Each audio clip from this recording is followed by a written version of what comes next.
A'udzubillahiminasyaitonirrajim. Bismillahirrahmanirrahim. Assalamualaikum warahmatullahi wabarakatuh.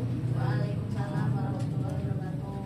Alhamdulillahirrahmanirrahim. Pada hari ini kita bisa sama-sama sedikit berbagi ilmu tentang soft skill.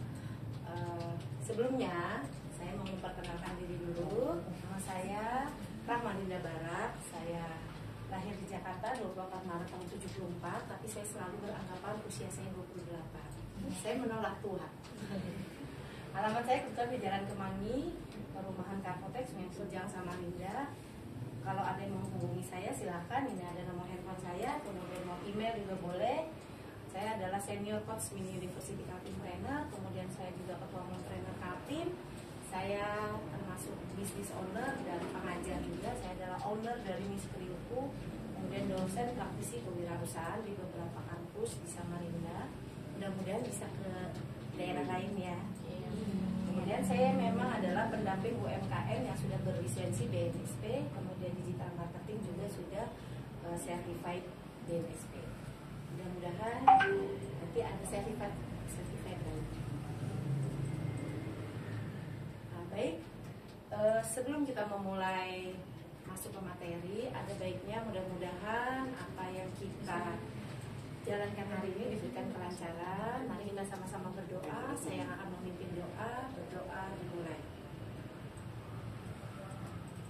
Doa selesai. Baik, selamat pagi. Pagi. Ada yang tidak hadir?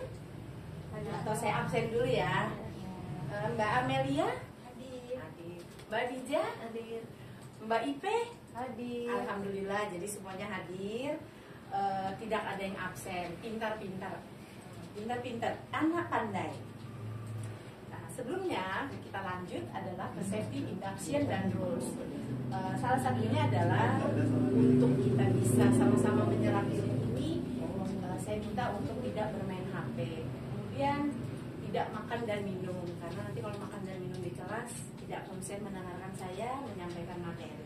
Kemudian adalah jalur evakuasi, jika terjadi apa-apa bisa kita ke arah kiri, lurus aja ya.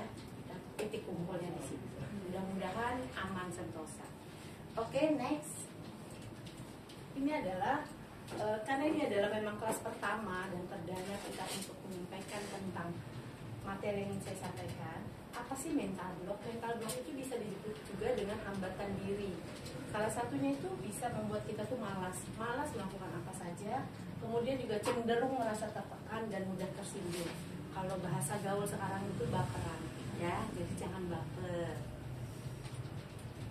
Next, hari ini saya ingin mengambil judul adalah cara menentukan faktor-faktor yang menjadi hambatan diri atau mental block kita. Kenapa sih ini perlu?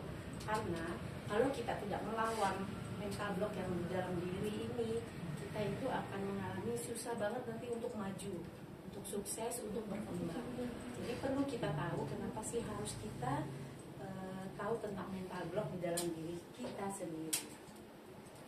Nah, ini adalah topiknya. Unit kompetensinya adalah P85S0F00.001.1. Kemudian membangun konsep diri yang positif dalam bekerja. Adapun elemen kompetensinya adalah mengidentifikasi diri baik kelebihan maupun sisi yang membutuhkan pengembangan. Kriteria unjuk kerjanya atau KUK adalah faktor-faktor yang menjadi hambatan diri atau mental block yang ditentukan. Sehingga saya mengambil judul micro teaching hari ini adalah cara menentukan faktor-faktor yang menjadi hambatan diri atau mental block. Kelewatan. Adapun tujuan dan manfaat dari apa yang nanti saya sampaikan adalah setelah selesai mengikuti pelatihan, peserta dapat menentukan cara faktor-faktor yang menjadi hambatan diri atau mental block yang diidentifikasi diri, baik kelebihan maupun sisi yang membutuhkan pengembangan dengan benar sesuai dengan SOP.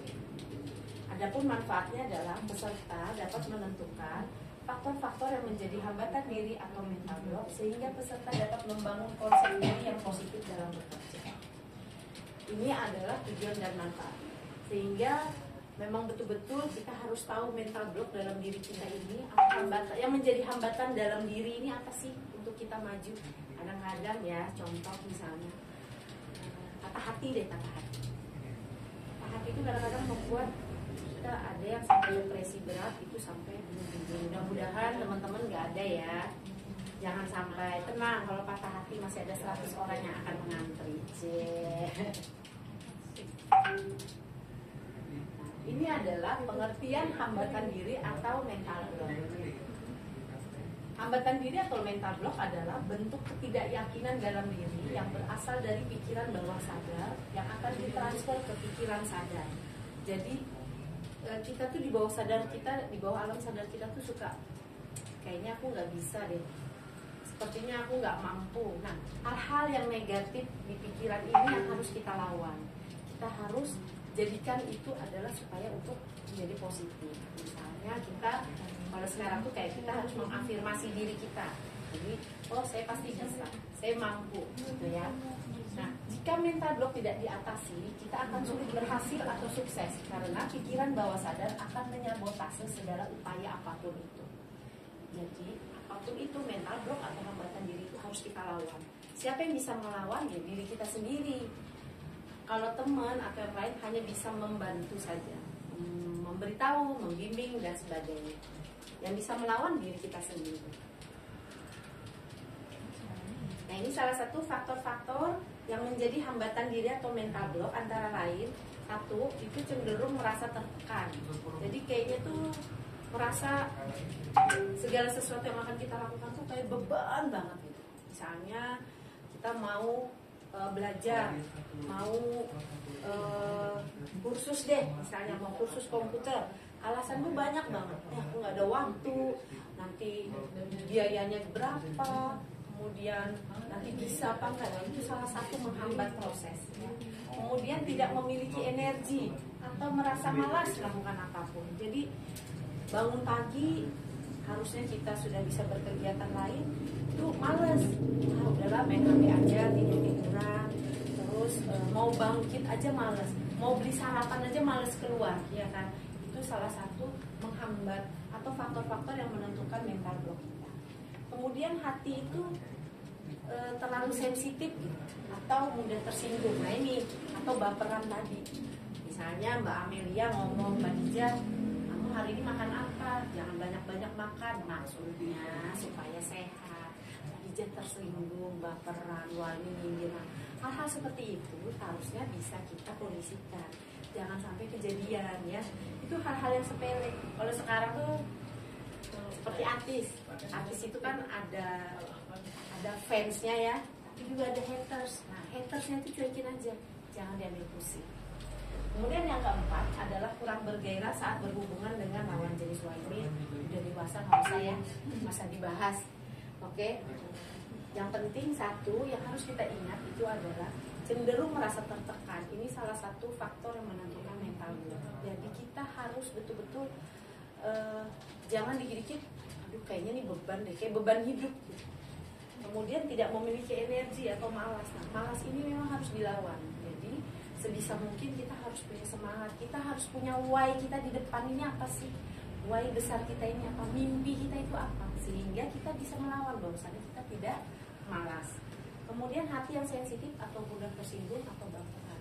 Ya anggap aja kalau teman-teman itu bercanda semua, sehingga kita itu hidupnya juga jadi nyaman ya. Ini adalah kesimpulannya. Kesimpulannya adalah hambatan diri atau mental block berupa pernyataan-pernyataan pesimis dari dalam diri sendiri terhadap hidup. Jadi kadang gini, apa yang menjadi menghambat diri kita itu adalah dari diri kita sendiri. Kita tuh merasa aku nggak mampu, aku nggak bisa, aku nggak yakin. Nah itu. Jadi kalau di dalam agama gini, kalau kita yakin, aku yakin pasti aku bisa menyelesaikan S1ku dengan nilai cum laude. Tapi kalau terus terbersit sedikit saja kita ngomong, kayaknya aku nggak bisa deh, kayaknya aku pasti nggak lulus. Nah itu kita sudah merasa tidak yakin.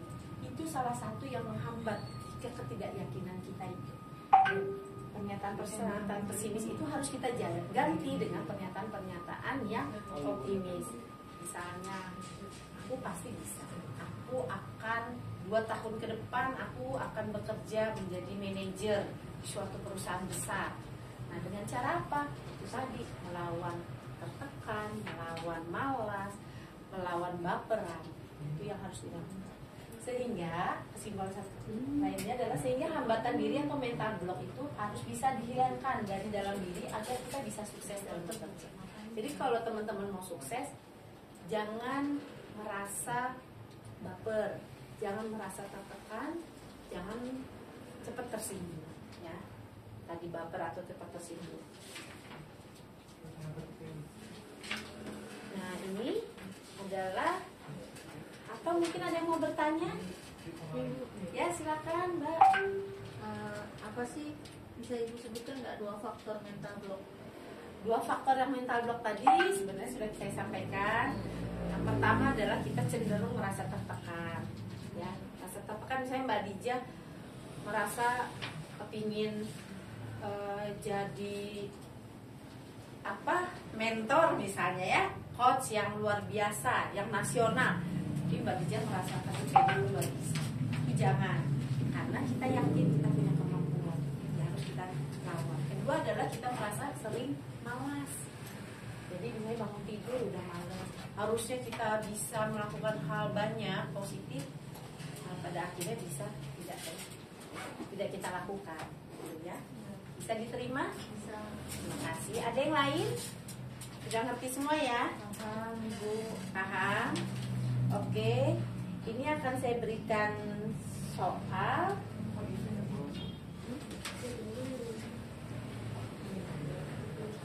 Bisa dikerjakan.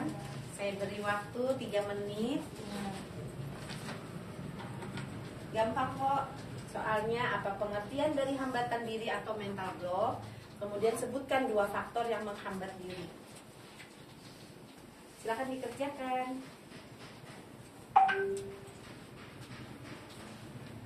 Oke, sudah selesai?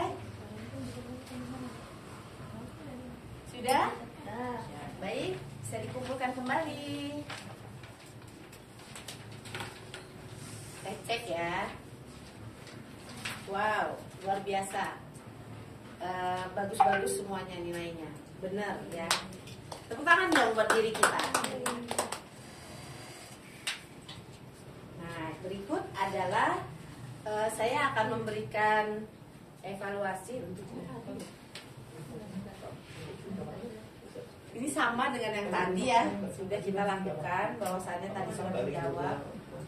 Nah, untuk menambah wawasan teman-teman, saya akan memberikan tugas tambahan, yaitu buatlah rangkuman dari berbagai sumber mengenai faktor-faktor yang menjadi hambatan diri atau mental block. Referensinya bisa lihat dari buku, bisa lihat dari YouTube, dari Google, dari manapun. Kemudian tugas dibuat dalam soft copy, dikumpulkan tanggal 25 Februari 2023 paling lambat jam 3 sore waktu Indonesia Tengah. Siap? Baik, nanti jangan lupa dikerjakan. Boleh lihat di YouTube, ya, banyak. Boleh dilihat di Google, boleh dilihat di buku-buku, ya. Itu saja mungkin dari saya sebelum kita pulang. Mohon mejanya bisa dibersihkan, dirapikan kembali, barang-barangnya jangan ada yang tertinggal, stop kontaknya untuk segera bisa dicabut, laptop dimatikan. Hati-hati di jalan, mudah-mudahan sampai tujuan dengan selamat. Sebelum kita akhiri, mari kita berdoa bersama. Menurut keyakinan masing-masing, berdoa dimulai. Doa selesai. Baik, saya akhiri dengan mengucapkan wabillahi taufiq wal hidayah. Wassalamualaikum warahmatullahi wabarakatuh. Terima kasih semuanya.